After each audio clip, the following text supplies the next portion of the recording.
ماجہ، اور یہ صحیح ستہ کی جو ہے وہ کتاب ہے، اور اس کا جو ہے یہ 99 نمبر پیج جو ہے میں پڑھتا ہوں اس وقت جو ہے، یہ 99 نمبر پیج سے جو ہے جس کو میں آپ کے سامنے جو ہے پڑھتا ہوں۔ اس کے نوجوان اس میں اچھی طرح یہ کتاب تاکہ پتہ لگے امام ابن ماجہ نے شب برات کی فضیلت کے لیے پورے کا پورا جو ہے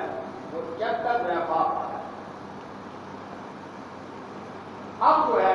میں مخاطب ہونا چاہوں گا جاوید احمد غامدی صاحب کہ جناب غامدی صاحب یہ اس وقت جو ہے میرے ہاتھ کے اندر جو ہے یہ صحیح ستہ کی کتاب ہے ابن ماجہ شریف، اور اس سے جو ہے 99 نمبر پیج جو ہے میں نے آپ کے سامنے جو ہے آپ کو دکھایا ہے کہ اس کے اندر جو ہے یہ حدیث آ رہی ہے کہ رسول کریم علیہ السلام کی شب برات کی فضیلت کے حوالے سے یہ 99 نمبر پیج کے اندر پورا اوپر باب ہے، اور آپ یہ کہتے ہیں کہ ایک ہی حدیث ہے، اور وہ حدیث پہلے عائشہ صدیقہ کے پاس رسول اللہ صلی اللہ علیہ وسلم جو ہے وہ جلوہ گر تھے، اور رات کے وقت جو ہے جنت البقیع میں گئے، اس سے کوئی عبادت ثابت نہیں ہوئی، اور باقی میرے مطالعہ میں آج تک جو ہے وہ کوئی ایسی حدیث نہیں گزری جو کہ شب برات کی فضیلت ہے، کوئی صحیح حدیث نہیں۔ یہ جس وقت ابن ماجہ کی جو ہے میں نے آپ کے سامنے جو ہے حدیث پیش کی، اور حدیث کے مقابلے میں آپ کو حدیث لانی ہے۔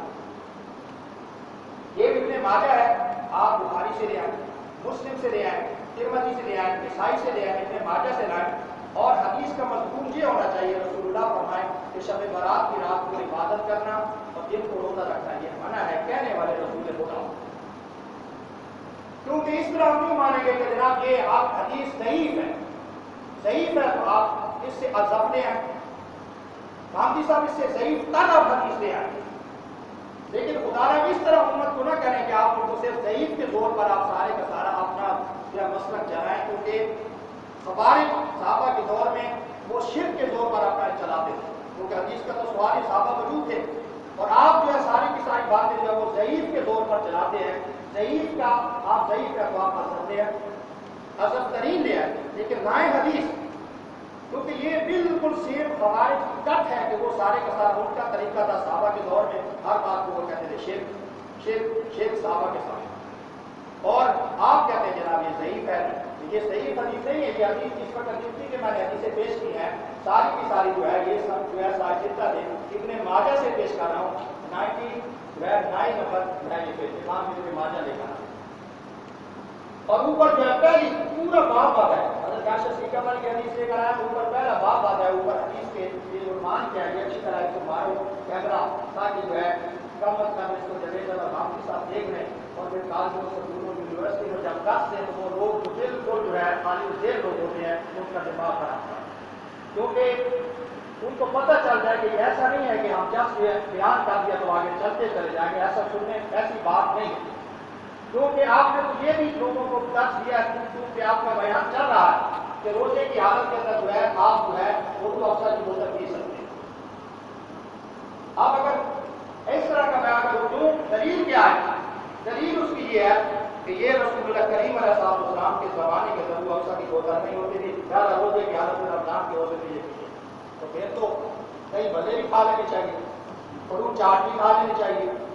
کریم چاٹ بھی کھا لینی چاہیے، اور سموسے بھی کھا لینے چاہیے، پکوڑے بھی کھا لینے چاہیے، کیونکہ یہ بھی رسول اللہ کے زمانے میں نہیں ہوتے تھے، پھر یہ بھی کھا لیا کریں ماشاء اللہ ہر کے کرتے۔ اب اس کا کیا ہوگا؟ یہ یا رسول اللہ کہنے والے جو ہے وہ تمہیں شب برات کے حوالے سے آپ کی بات مانیں گے، نہ جو ہے یہ اس طرح کی حدیث کو آپ بیان کریں گے وہ مانیں گے، دوسرے لوگ جو آتے ہیں وہ مان جائیں گے، لیکن اس کا غامدی صاحب نقصان کیا ہوگا؟ کل قیامت کے دن جب وہ بندہ کہے گا کہ اس بندے نے مجھے کہا تھا یا اللہ شب برات کی فضیلت حدیث ہے ہی کوئی نہیں، اور ادھر میرے مولا تو ان کو اجر دے رہا ہے، تو ساری کی ساری ذمہ داری آپ کے سر پر آ جائے گی، اس بندے پر نہیں آئے گی، آپ کہیں گے تو افسر کی بوتل پی لے، وہ بندہ پی لے گا، تو اس پر کوئی ذمہ داری نہیں، روزہ ٹوٹنے کی ذمہ داری آپ کے سر کے اوپر آئے گی۔ میں یا رسول اللہ کہنے والا ہوں، میں سفیان کا ماننے والا ہوں، میں اہل سنت والجماعت ہوں، میں امام محمد رضا خان کا شاگرد ہوں، برملا کہتا ہوں، لیکن اگر میرے مسلک میں کوئی بندہ غلط بات کرے تو مجھے کوئی حق نہیں ہے کہ میں اس کی جو ہے تصدیق کروں۔ مثلا آپ اس وقت حضور فیض عالم کے مدار پر لوگ سجدہ نہیں کرتے، آپ چلے اسی وقت میرے ساتھ رہتے، لیکن اگر کوئی سجدہ یہ بزرگوں کے مدار پر سجدہ کرنا جانا جائز ہے، نہ وہ حرام ہے۔ شب برات کی رات کو جو شخص جو ہے وہ اہل سنت کا ہو، شخص یا رسول اللہ کہنے والا ہو، وہ اس کا بیٹا جو ہے سنیاں بجائے خدا کے بجائے میں کو صحیح کہتا ہے، نہ غلط کہتا ہے، حرام ناجائز۔ تو ہمارا حق یہ بنتا ہے کہ ہم صحیح بات اگر کوئی کرتا ہے وہ کریں، تو غلط بات کوئی نہیں کرتا، اس کو رد کر دیں۔ اب آپ کہتے ہیں جناب یہ حدیث، جو آپ یہ حدیث سنیں، رسول کریم علیہ السلام کی حدیث ہے اور پوری یہ سند کے ساتھ امام ابن ماجہ حدیث لائے، باب ما جاء فی لیلۃ النصف من شعبان۔ اور یہ غامدی صاحب میرا بیان انشاءاللہ یوٹیوب پہ بھی آئے گا اور یہ فیس بک پر بھی آئے گا، یہ گوگل پر بھی آئے گا اور ٹیلی موشن پر بھی آئے گا، اور انشاءاللہ موقع ملا میں کوشش کر رہا ہوں قریب جو ہے کسی ٹی وی چینل پر بھی آ کر میں آپ کے بیان کا جواب، آپ کے جو ہے بیان کا جواب دوں، قریب میں کے لیے کوشش کروں۔ تو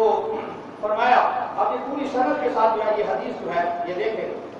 عن علی بن ابی طالب رضی اللہ تعالی عنہ قال قال رسول اللہ صلی اللہ علیہ وسلم اذا كانت لیلۃ النصف من شعبان فقوموا لیلها وصوموا نهارا۔ حضور نے فرمایا جب جو ہے شعبان المعظم کی نصف رات ہو تو حضور نے فرمایا تم رات کو جو ہے وہ عبادت کرو، دن کو روزہ رکھو۔ یہ حضور کی حدیث آ گئی، اور اب جب رسول کریم کی یہ حدیث آئی ہے تو اب آپ کو حدیث لانی ہوگی۔ بس ہم یہ خوارج والا طریقہ نہیں مانیں گے، اس سے ہم تنگ آ گئے کہ ضعیف ہے، آپ عذب لے آئیں، آپ عذب ترین لے آئیں، آپ اس سے صحیح لانی حدیث ہوگی، ہم مانیں گے حدیث کو۔ اور حدیث کا مضمون یہ ہو کہ آپ جو ہے شب برات کی رات کو عبادت کرنا، رات دن کو روزہ رکھنا، حضور فرمائیں یہ منع ہے، یہ حرام ہے، یہ نہیں رکھنا، یہ کہنے والے رسول خدا ہو۔ رسول خدا کو کیا کوئی ولی بھی نہیں کہہ سکتا، بلکہ صحیح مسلمان بھی یہ بات کوئی نہیں کہہ سکتا، کیونکہ اللہ خوش ہوتا ہے روزہ رکھنے سے، اللہ خوش ہوتا ہے عبادت میں۔ اب میں آپ کو جو ہے ضعیف اور جو ہے صحیح کے بارے میں جو ایک لوگوں نے یہ بنا لیا ہے، جس کی بارے میں امام راضی کے بعد آپ کے سامنے رکھنا چاہتا ہوں۔ حضرت امام راضی رحمۃ اللہ تعالیٰ ہے، آپ نے جو ہے تفسیر کبیر کے اندر جو ہے 9ویں جلد کے اندر جو ہے اس بات کو لکھا۔ آپ فرماتے ہیں کہ صحیح بخاری میں حدیث ہے، حضور نے فرمایا ما کذب ابراہیم الا ثلاث مستثنی مفرد، فرمایا ابراہیم علیہ السلام سے جھوٹ نہیں بولا مگر 3 جھوٹ۔ یہ بخاری کی حدیث ہے، کتاب الفضائل حضرت ابراہیم علیہ السلام کے فضائل 3 جھوٹ جو انہوں نے بولے۔ تو امام راضی رحمۃ اللہ علیہ اس حدیث پر فرماتے ہیں، آپ فرماتے ہیں یہ حدیث جو ہے اب اس کے بارے میں کیا حکم لگایا جائے؟ فرماتے ہیں قل تو لا ينبغي ان يقبل لأن نسبت الكذب الى ابراہیم لا تجوز۔ فرماتے ہیں میں یہ کہنا مناسب یہ ہے کہ اس حدیث کو قبول نہ کیا جائے، کیوں؟ جھوٹ کی نسبت ابراہیم علیہ السلام کی کرنا جو ہے طرف کرنا یہ جائز نہیں ہے۔ اب امام راضی فرماتے ہیں وَكَيْفَ يُحْكَمُ بِقِسْمِ رُوَاةِ الْعُدُولِ، فرمایا بخاری کی حدیث ہے، حدیث متصل ہے، مرفوع ہے، غیر مرفوع ہے، تدلیس اور مدلس بھی نہیں ہے، راوی بھی سارے پکے راوی ہیں، لیکن ابراہیم علیہ السلام کی طرف جب جھوٹ کی نسبت ہو رہی ہے تو آپ فرماتے ہیں کیا تعارض ہو گیا، ہم جھوٹ کی نسبت راویوں کی طرف کریں یا ابراہیم علیہ السلام کی طرف کریں، کیا کہ کس کو کریں؟ امام راضی کا فرماتے ہیں یعنی نسبت راوی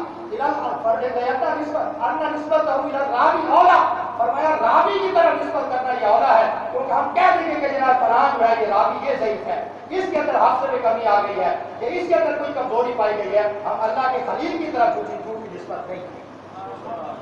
ہم اس حدیث کو نہیں مانیں گے چاہے بخاری کی حدیث کیوں نہ ہو، اور حدیث صحیح حدیث ہے، متصل حدیث ہے، مرفوع حدیث ہے، اعلیٰ درجے کی حدیث ہے۔ امام راضی فرماتے ہیں راوی سارے پکے ہیں، ہم راویوں کو کہیں گے کہ انہوں نے کوئی جھوٹ بولا ہے، لیکن اللہ کے خلیل کی طرف جھوٹ کی نسبت ہے، ہم اس بات کو نہیں مانیں گے۔ تو امام راضی نے کیا بتایا؟ یہاں محبت رسول کی بات ہے، عظمت رسول کی بات ہے، کوئی بات آ جائے راوی جیسے بھی ہو ہم کہیں گے کہ راوی یہ حدیث اعلیٰ درجے کی حدیث۔ یہ سوچ نہیں، امام راضی نے یہ سوچ لی، تھنکنگ کی کہ فرمایا بخاری کی بھی حدیث ہے، لیکن اگر اس جھوٹ کی نسبت ابراہیم علیہ السلام کی طرف ہو رہی ہے تو ہم اس حدیث کو نہیں مانیں گے، ہم اس حدیث پر وہ حدیث پر عمل نہیں کریں گے، اس حدیث کو تسلیم نہیں کریں گے۔ کیا بتایا؟ کیا بخاری میں حدیث آئے لیکن اللہ کی عظمت میں حدیث ہو، مسلم میں حدیث آئے رسول پاک کی شان میں حدیث ہو، ترمذی میں حدیث آئے عظمت صحابہ میں حدیث ہو، ابن ماجہ میں حدیث آئے عظمت اہل بیت میں حدیث ہو، عظمت والدین رسول میں حدیث ہو، شب برات کی فضیلت میں حدیث ہو، روزے کی فضیلت ہو، اللہ کی عبادت کی فضیلت ہو۔ امام راضی نے کہا ہم جو ہے وہ راویوں کو نہیں دیکھیں گے کہ ہم دیکھیں گے کہ اللہ کی اس میں شان بیان ہو رہی ہے، ہمارے نبی محمد کی شان بیان ہو رہی ہے۔